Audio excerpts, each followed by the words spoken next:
الشيطان الرجيم بسم الله الرحمن الرحيم إن أكرمكم عند الله أتقاكم صدق الله العظيم إن الله وملائكته يصلون على النبي يا أيها الذين آمنوا صلوا عليه وسلموا تسليما صلى الله عليه وسلم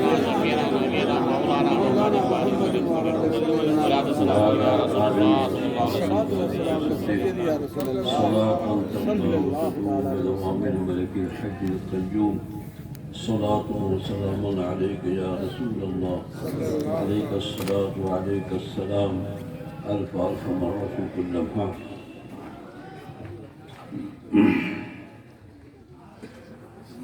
وهادي سبل ختم رسل مولائے تو جس نے غبار راہ کو بخشا فروغ وادی سینہ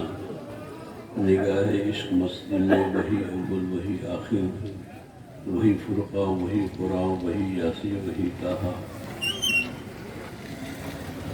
نہ تخت تاج نہ لال و گوہر کی بات کرو جو خیر چاہو تو خیر البشر کی بات کرو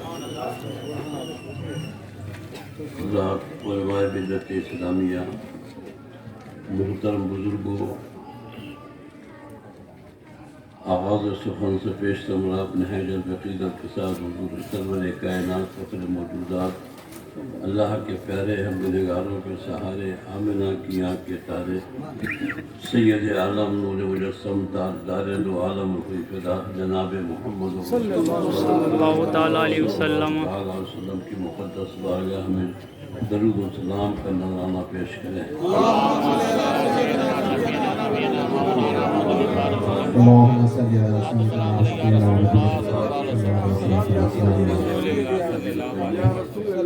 عشق و محبت میں ڈوب کر ایک بار اور بلند اللهم صل على سيدنا ونبينا مولانا محمد بارك وسلم صلى الله عليه وسلم ایک بار اور پڑھ لیجیے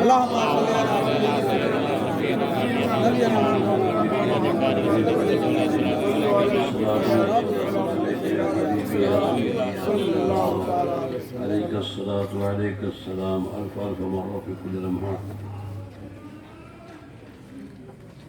اللہ عز و جل کا لاکھ لاکھ شکر و احسان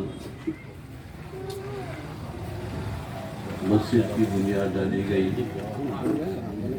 اور آج اس کا افتتاح ہے سبحان اللہ مسجد تو بنانا بہت آسان ہے مگر مسجد کا آباد رکھنا بہت مشکل ہے